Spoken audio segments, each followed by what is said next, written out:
Well, we're back. This is a video that I've wanted to make for quite a while now, and to be honest, I'm not going to go into why I'm disenchanted with the hobby and all this other stuff. That's for another video. But I wanted YouTube to be a way that I could fall back in love with collecting. I haven't uploaded on this channel now for, what, over 2 years? Barely got started, to be honest, but it's one of those where I'm the kind of person that has so many interests and so many hobbies that they all get mashed into one, and I have all these plans and all these ideas of doing things, and I just never bother doing them. I end up procrastinating, and I end up feeling like super creative in one moment, and then when it actually gets around to doing it, I'll just, I don't know, chill out and watch somebody else's YouTube videos. I'm making myself do this, I promise you. Oh yeah, don't forget to like and subscribe. So the idea of this video was to essentially bring us back to why I collect, why you might collect, why does anybody, get into this stuff. From the last couple of videos that I've made, you might see that I'm super into sports cards. That is more of a recent thing. It is somewhere that I've got to at the moment and definitely got me back into it. But the plan for this video is to essentially revisit my childhood, your childhood, and for 10 minutes or so try and reminisce about why we did this in the first place, ignoring all the money lost, investments made, or the countless amount of people that seem to be exiting the hobby because they've either lost money or they've just lost the love for it. So as you can imagine, like most people, my collecting journey started when I was a kid. Pokemon cards, Yu-Gi-Oh cards, Beyblades, all that kind of stuff, which I still have some of now. And to be honest, keeping hold of those cards and still having them is honestly the biggest nostalgia hit I could ever hope for, and this is why a lot of people get back into card collecting, because they essentially want to relive their childhood. Contrary to what might have come across on this channel so far, Yu-Gi-Oh is probably still and will always be number one for me.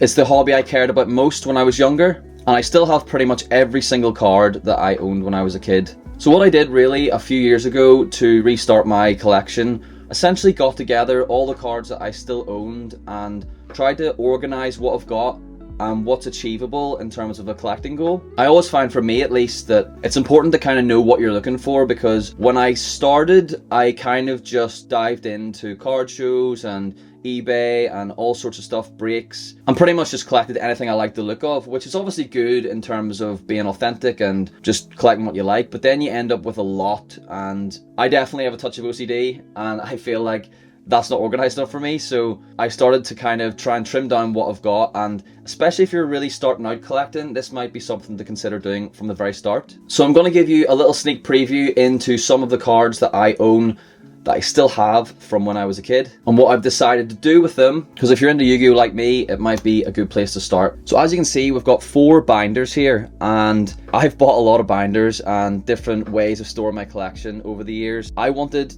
things to be aesthetically pleasing. I wanted to almost have like a bookcase, something that almost fits with like the furniture in your house. So I initially picked up these Card Guardian binders, green, black, red and navy, and essentially split them into areas in which I can collect and divide up my cards. Now, one thing I didn't mention was last year I went to Japan for the second time. The first time I went to Japan was actually with my dad, and it was more of like a sports trip.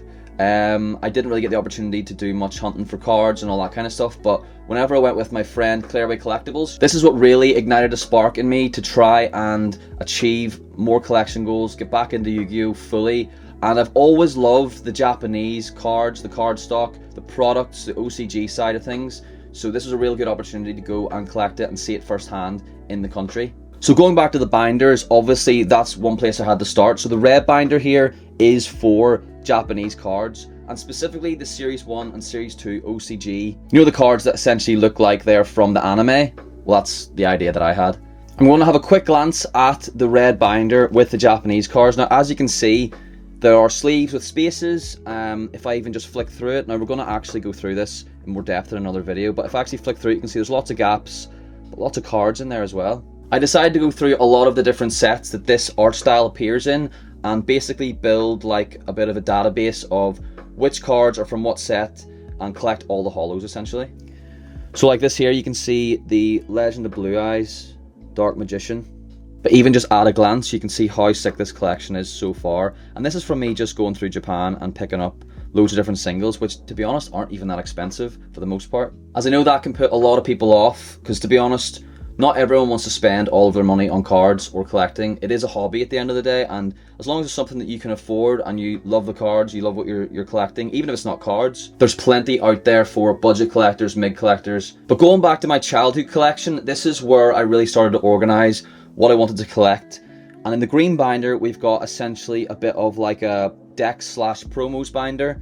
Even if you look here on the first page, you can see we've got the SDY Yu-Gi cards, most of the SDK, just missing this one, SDJ, and so on. If this isn't the most nostalgic card of your childhood, in nostalgic condition, might I add, there's going to be lots of gaps in this one because essentially I had to go through and see what I've got and what I want to complete. So for example, when you go here, we get through some more decks and we start to get into the Game Boy promos in English and stuff, and there's obviously a lot more that I still need to get. But it's a collecting journey, and this is the part that I really enjoy. Essentially just having like a list of cards that you need and ticking them off as you go, and building a really sick binder of holos and promos from all the different cards that you remember from the show. And then the navy binder, it was quite clear what I was going to do with this.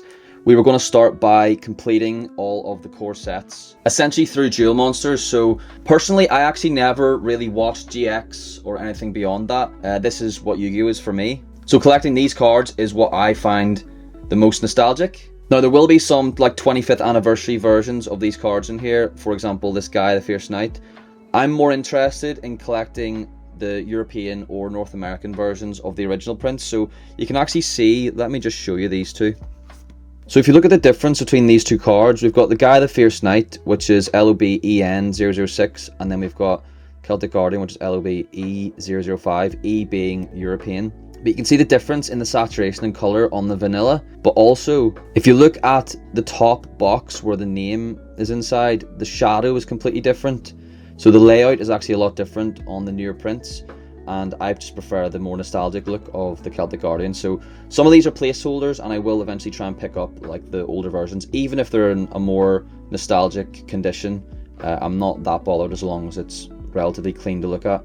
This is the difference between a binder copy and something someone might want to pick up for grading, because grading's obviously a whole different ball game, and this is where I found binders to be the most enjoyable because you're not so stressed about the condition for the most part. So if I give you a quick flick through of this, you can see all the sleeves kind of color match with the artworks of the packs. All these sleeves are by Strictly Sealed. Yeah, it's just super satisfying to look at, and it's something that I can collect. Now the majority of these cards I didn't have necessarily in here, but I had some of them from my childhood collection, and this is what allowed me to essentially collect and at least have a starting point. Like for example, if you look at this Buster Blader, this is one that I had from my childhood deck. So you can see from the condition, even if you look at the corners, that is obviously not going to be a clean pack fresh version, but it's the version that I had when I was a kid. So am I ever replacing that? Absolutely not.